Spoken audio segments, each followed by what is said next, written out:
સુરતના સગ્રામપુરા વિસ્તારમાં આવેલા શંખેશ્વર ટાવરની ડી બિલ્ડિંગના ચોથા માળની ગેલેરીનો ભાગ અચાનક ધડાકાભેર ધરાશાયી થયો હતો. ગેલેરીનો ભાગ તૂટીને પાર્કિંગ પર પડીને પેસેજ પર પડ્યો હતો. આ દુર્ઘટનામાં પાર્કિંગમાં પડેલી 2 થી 3 ગાડીઓને નુકસાન થયું હતું. જોકે બપોરના સમયે સ્લેબ ધરાશાયી થતાં મોટી સંખ્યામાં જાનહાનિ ટળી ગઈ હતી. ઘટનાને લઈને સ્થાનિકોમાં ભય ફેલાયો હતો. સ્થાનિકોએ કહ્યું હતું કે સ્લેબ અચાનક ધરાશાયી થતાં સમગ્ર ધરાર જોરદાર અવાજ સાથે ધ્રુજી ઉઠી હતી.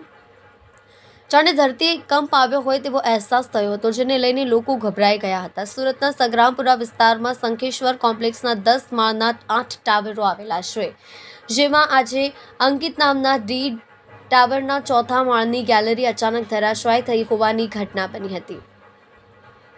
આ કોમ્પ્લેક્સમાં 2 માળ પાર્કિંગ અને શોપિંગ સેન્ટર બાદ રેસિડેન્સી માટે ઘરો બનાવવામાં આવે છે. ત્યારે ડી ટાવરના રેસિડેન્ટમાં ચોથા માળે અચાનક જ ગેલેરીનો બપોરના સમયે ધડાકાભેર અવાજ તૂટી પડી હતી.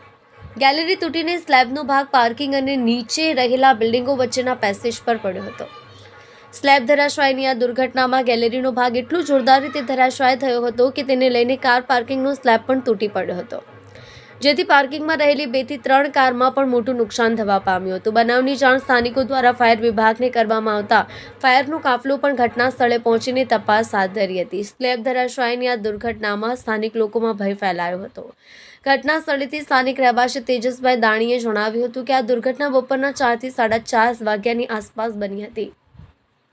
ગરમીને કારણે તમામ લોકો પોતાના ઘરમાં આરામ કરતા હતા, ત્યારે અચાનક જ જોરદાર કોઈ મોટી દુર્ઘટના થઈ હોય તેવો અવાજ આવ્યો હતો. અચાનક જ સમગ્ર ધરા ધ્રુજવા માંડી હોય અને બિલ્ડિંગો ધ્રુજી ઉઠી હતી, જેને લઈને ઘરોમાં પણ જાણે ધરતીકંપ થયો હોય તેવો અહેસાસ થયો હતો. તમામ લોકો તાત્કાલિક દોડીને બહાર આવી ગયા હતા અને ત્યારબાદ જાણ થઈ હતી કે બિલ્ડિંગનો ગેલેરી તૂટી પડી છે. સ્લેબ તૂટ્યો અને જે રીતે પરિસ્થિતિ સર્જાઈ હતી તેને લઈને તમામ ખૂબ જ ગભરાઈ ગયા હતા.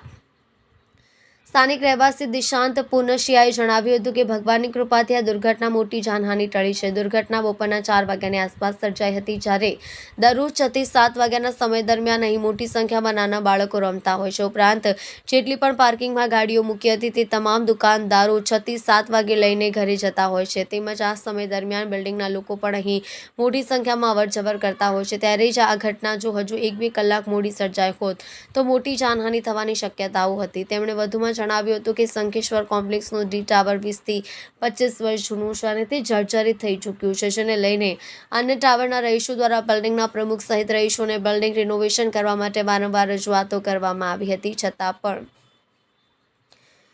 કોઈ પણ ધ્યાન આપવામાં આવ્યું નહીં, જેને લઈને આજે આ દુર્ઘટના સર્જાઈ હતી. હવે મહાનગરપાલિકા દ્વારા આ બિલ્ડિંગને નોટિસ આપવામાં આવી છે, ત્યારે જોવું રહ્યું કે આગળ કઈ રીતે કામગીરી કરવામાં આવે છે. ઉલ્લેખનીય છે કે મળતી માહિતી મુજબ જે ઘરની ગેલેરીનો સ્લેબ ધરાશાયી થયો તે ઘરને 2 મહિના પહેલા જ ભાડે આપવામાં આવ્યું હતું. ઉપરાંત 2 મહિનાથી હજુ કોઈ તેમાં રહેવા આવ્યું નથી. તે ઉપરાંત શંખેશ્વર કોમ્પ્લેક્સમાં 10 માળના જુદા જુદા 8 જેટલા ટાવર આવેલા છે. અહીં 2000થી વધુ પરિવારો લોકો સાથે રહે છે. નિર્માણ થયેલા તમામ બિલ્ડિંગ 20 થી 25 વર્ષ જૂની છે, જેમાં અનેક બિલ્ડિંગ જર્જરિત થઈ ચૂકી છે. ત્યારે અહીં વસતા તમામ રહીશો ભયના ઓથાર નીચે જીવી રહ્યા છે, જેને લઈને આગામી દિવસોમાં મહાનગરપાલિકા દ્વારા નક્કર કાર્યવાહી કરવામાં આવે તેવી માંગ ઉઠી હતી.